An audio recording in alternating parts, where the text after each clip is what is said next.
You're watching LMCC, your community TV.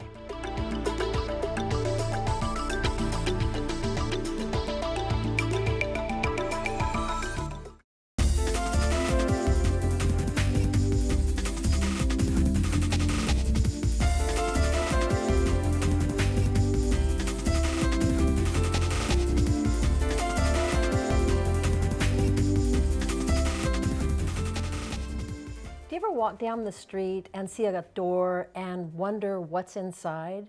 Well, tonight we've stepped inside Minnetonka Music, and that's a cool music shop here in Excelsior. And we're going to meet with one of the co-founders and chat with him about what's going on here in the shop and what kind of musical adventures you might go on if you were to come in the door. So welcome to The Pulse, the show that tunes you into the heartbeat of the Lake Minnetonka community. Welcome, Bob Bushnell. Can you tell us about the shop and maybe a little bit about yourself? Well, it's a full-service, everything music shop. We try to be there for the musician, beginners, wannabes, and the professionals. So we've got band, orchestra, we've got ethnic folk instruments, we've got a full line of guitars, electric guitars, acoustic guitars, and all the accessories that people might want. I've been with this shop for over 25 years. We've been here in this location for almost 20 years. Really? And in Excelsior for much longer than that. Mostly I teach, so I'm usually sequestered downstairs with students, and I've been teaching for over 50 years. Wow. So Bob, tell me, how do people benefit from a musical education? What's the gain to people? Well, there's lots of things that will help people. Studies continually show that students that are in like band are better students. They do better in school, they do better socially. Music stimulates sections of the brain that nothing else seems to come close to touching. There's a whole, like half of your brain that is almost dormant, but music really keys in on that. Being a musician winds up teaching people how to not procrastinate. You wind up getting patterns and doing healthy, creative things on a regular basis, so you get the job done. Wow. So I know you play a lot of instruments. You play the the classical guitar, electric guitar, slide guitar maybe, keyboards, pianos, drums, percussion, trumpet, trombone, accordion. Do you really also play the sitar? Yes, not for a long time, but in its heyday I was playing it. I played it on stage, and for a while I was the only professional musician in the Minneapolis St. Paul Musicians Union that was a sitar player. That's interesting. And you teach these all these instruments. So tell us a little bit about what it's like to teach. As a personal experience, I teach because I wanted to learn. Ever since I was in 6th grade, I knew what I wanted to do for a living because, well, basically, I saw the band director get there and he'd show up for an hour of school, and he didn't have to be there till like 2 in the afternoon, and he gets like 3 months off in the summer. I thought I could do that job. There's a lot more involved in it when I actually got the job, because you do have to be in the morning, and you've got running around and all sorts of things to do. So I wound up going privately and decided to do the teaching because I wanted to learn ever since I was a kid, and the answers weren't there. So now that I've got the answers, I want to make sure that everybody gets them. So how do you teach? What's your formula or your technique or your style? Well, basically, I've realized that people want to know how to play the instrument right away. They don't want to wait years to try and pick it up. I had my very first student. I was 14 years old. My first student came to me and he wanted to learn to play drums, and I started teaching him some of the principles and how to hold the sticks, and he said, whoa, I got to know faster than that. I'm in a band and we got a job Friday. So from that, I try to make things clear, get rid of what you don't need to know, and make it really easy to understand the instrument, because if you can understand it, it's easier to remember. And that's what I do. So where do you start when somebody comes in the door? I mean, a fresh student walks in the door. What's the first thing you do? Well, it depends on the instrument a little bit, because some instruments have one way that they should be taught. A little bit of the understanding of the instrument, I always put that in, no matter how simple it is. And from that, I try to let the student be spontaneous. I want to bring that spontaneity out of them, but I also want them to understand and get traditional stuff, how to read, how to understand, where music comes from, the history of it. And it's really interesting, and it's different than I was taught in schools, too. So if I wanted to, taking me on another track here, if I wanted to learn to write music, what would be involved in that? Well, that's very interesting, because that's where music really got messed up, and it's been kind of screwed up for over 500 years. Music got messed up? I haven't heard that. Well, historically, it's the way the teachers taught the teachers, and the way music was done in the times that the teachers were doing it. They were basically melody instruments rather than chord instruments that were creating the music theory. And so the understanding of the way music works is kind of skewed. And Bach came in at just the right time, because Galileo's father found out that we should go to the equal tempered scale, which gave us the ability to play harmonies in different keys on the same instrument. Before that, we were stuck. You couldn't play in different keys, and you couldn't do any of the stuff that we do today. Bach came in about the time that they understood they could teach the tuners how to tune the instruments that way, so he could play the well-tuned clavichord, or well-tempered clavichord. And he got the understanding of that. He taught his son John passed the information on to Mozart. Mozart passed it on to Beethoven, but Beethoven was the 14-year-old boy at the time, so he knew everything.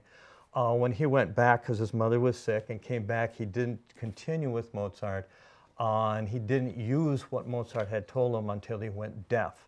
And then he said, what can I do? He remembered it, and he was able to compose. And there's lots of evidence out there, but there's nothing actually written down to point to that. But that's what I try to do. I bring what Bach had uncovered, because it's really the heart and the logic of what music is, and it's based on physics and math. Interesting, really interesting. So we're going to jump back to learning to play an instrument. That was fascinating. Can anybody learn to play an instrument? I believe so, yes. Okay. Do you think that I could learn to play an instrument tonight? You could, yes. Okay. Because I've really always wanted to play those little egg shakers. And I wonder if you could teach me how to do that. I could probably teach you how to play a sitar, but we could do with the egg shakers. Okay, we'll start with the shakers tonight. Okay, I've got some here, and I'm going to just grab a couple. How about these? There you go. Do you need I should have one. Okay, here you go. You were just playing it there. I'm going to give you the pink one. Oh, pink. I'm not sure I can handle pink. I think you can do it. Okay. Okay. Okay, I'm ready. Now, the sound surface is anywhere on here, and there are little beads inside. Right. If you just move them as a swishy method, back and forth, the beads are rocking in the bottom. But it's unclear how long it's going to take that bead to get from one side to the other. So you lose a good, clean rhythm. So what you want to do is move it fast enough so the beads all hit right against the side. Okay. And you can go forward and backward like this, try to keep it even, or up and down. I think this is going to be easier for me. Up and down, Let's start here. you notice if you go up and down, it will be quicker to get to one side than the other. So you get more of a shuffle rhythm. Dun, dun, dun, dun, dun, dun, dun, dun. If you're going back and forth, it's easy to get that dun, dun, dun, dun, dun, dun, dun, dun, dun. All music has a beat, some sort of a pulse. And most pulses are divided into groups of 2s or 3s. So you got the 1, 2, 1, 2, 1, 2, 1, 2, or 1, 2, 3, 1, 2, 3, 1, 2, 3, 1, 2, 3, 1, 2, 3, 1, 2, 3, 1, 2. So if it's a shuffle or a swing, you've got that dun, dun, dun, dun, dun, dun, dun. Your gospel, your blues. Okay. And otherwise it's dun, dun, your straight 8, rock and roll, dun, dun, dun, dun, dun, dun, dun, Latin. Okay? Yes. Now, go both hands against each other. Okay. If you go the same way, it kind of throws you off balance, but go opposite direction. So right hand forward, left hand back. Yeah, go like that. How am I doing? Keep a rhythm. Oh, a A rhythm. little faster. Now try to match that rhythm with this. There you go. Now try to go up and down. You know, it's a difference in sound. The rhythm is different. I do. Okay? Okay. Thank you, Bob. This Tap is your wonderful. feet. It's just like tapping your feet. Okay, only I'm doing it with this. Right. Thank you. That was great, Bob. We've enjoyed talking to you. Oh, you're welcome. The Pulse will be back after this short break.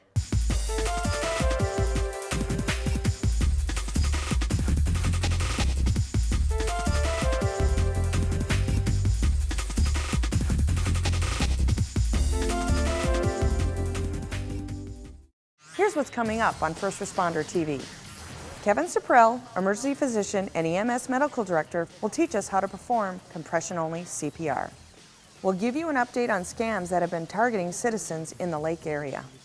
We'll introduce you to Chris Pounder, the 2013 Mound Firefighter of the Year. The LMCC safety expert gives us some important severe weather tips on Safety Source. First Responder TV airs daily on LMCC's Channel 12.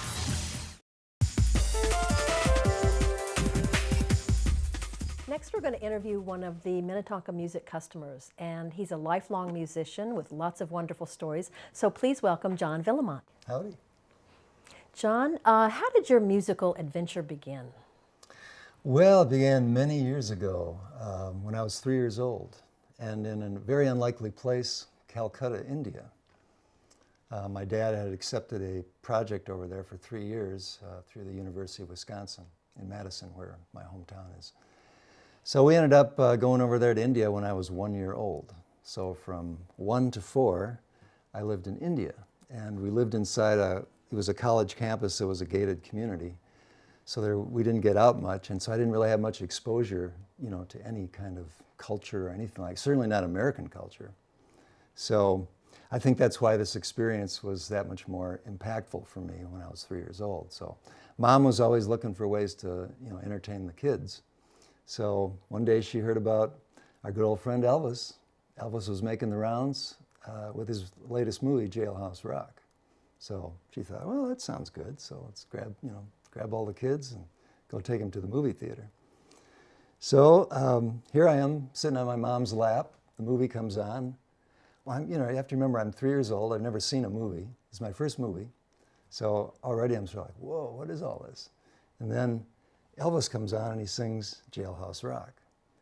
And for the next 3 minutes, those 3 minutes really changed my life because all of a sudden I was hearing, I didn't know what rock and roll was. I had no idea what that was. And I couldn't really understand the words. I'm 3 years old, but I could feel the sound and the music. And it just seemed so happy and so joyful. And I just loved it. It was like, well, what is this? I felt like my body had been plugged into an electrical current, electrical socket. And so, in fact, I'll give you a little idea maybe of how I experienced it as a 3-year-old. We could do it together if that'd be great. Because, John, I've been studying music, and I've actually had lessons in percussion here at the shop tonight. And well, I've heard rumors that they've been circulating around the area. Yep. Okay. And so I've got the egg shakers here, so I'm ready. All right. Okay.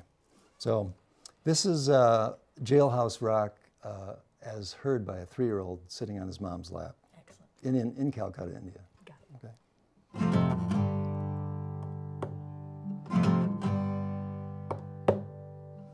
Da da da da da da da da da da da da da da da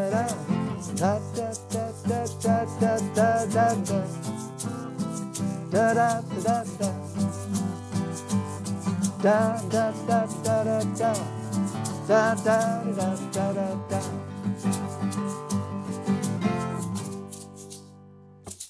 Not bad. The ending was a little loose, but that's okay. A little shaky.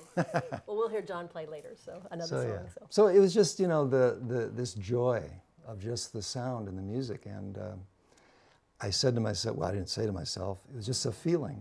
And feeling that through the whole rest of my life, it's just like, I have to have more of that. I have to have more of that. So it inspired me when we got back to the States to take piano lessons and then guitar lessons. And then I even played trombone in high school for 6 years. So I got a tape recorder, started writing my own songs, made some albums of my own original music. But all of that stuff was born back in that Indian movie theater with Elvis. So John, how do you think music has helped you? It helps me every day by lifting my spirits. inspiring me.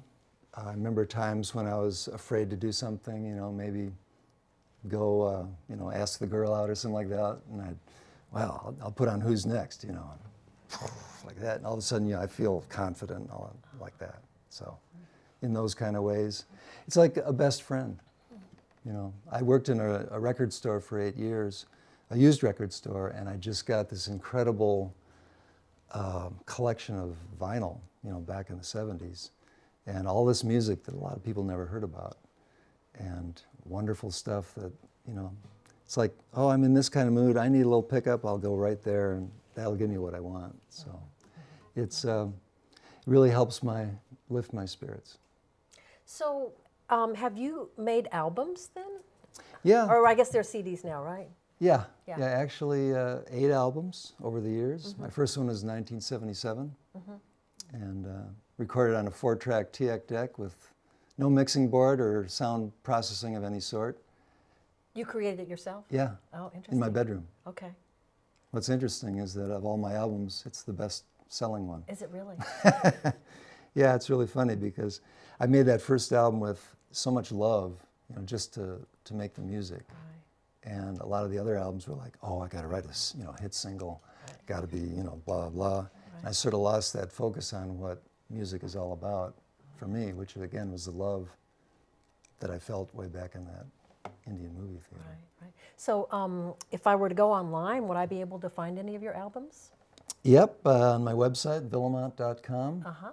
And there's a section there for products. You can click on that, and they're So all people right are still there. buying them today? Yep, yep. Had old- sort of a resurgence. Just out of the blue, somebody wrote an email to me and said, "Are you the John Villemonte that wrote this song?" You know, and I said, "Well, yeah." You know, that's from So my when first was that album. song written? In 1977. 77, okay. That was from the first album. Okay.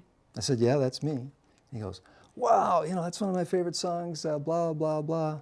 You know, you're a great recording artist." And it's sort of funny because I'd sort of let go of my dreams of being able to do that, Right. you know, because it's hard.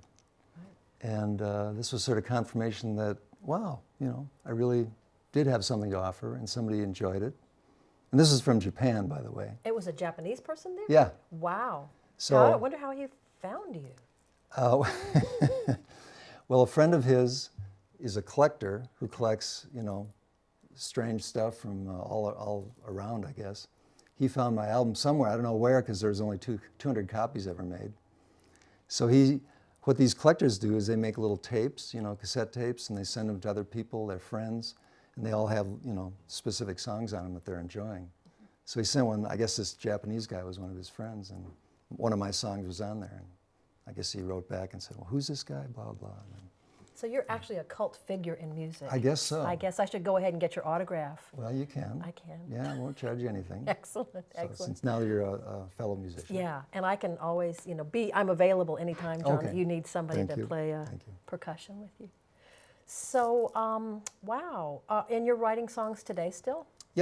Yep. I perform regularly with a group at our church, and we have a lot of fun doing that. So I'm still in the loop. You know, it's not my career in a sense, in terms of making money, but it's always been my true love, the thing that's interested me most about life, for sure. Excellent. Well, I've really enjoyed talking to you, and I know our guests do, our viewers do too. So again, John's going to play again for us after a little break. And thank you for joining us Thank you. tonight It's been my and for pleasure. stopping by the shop. Yep. So that's it for the show, and wherever you go, whatever you do, we hope you have a marvelous May. Well, since we went way back to my way back history, I'm going to go way back and play the first song I ever wrote.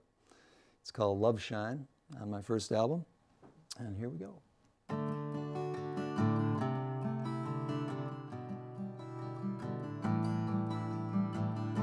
What would you say if I told you my mind? Would you be kind and accept what you'd find? And then could you take all my days to be mine? And see the love shine in your eyes. See the love shine in your eyes. take me now and keep me close by your side. Whenever you go far, you'll take me on the ride. And there's one thing I'd love to be sure of inside, and it's seeing the love shine in your eyes.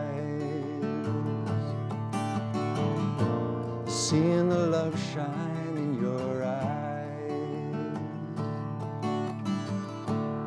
What if I told you I loved you? What would you say to that? What would you say to that? What would you do if I loved you tonight? Would the love shine in your eyes? Could I see the love shine in your eyes?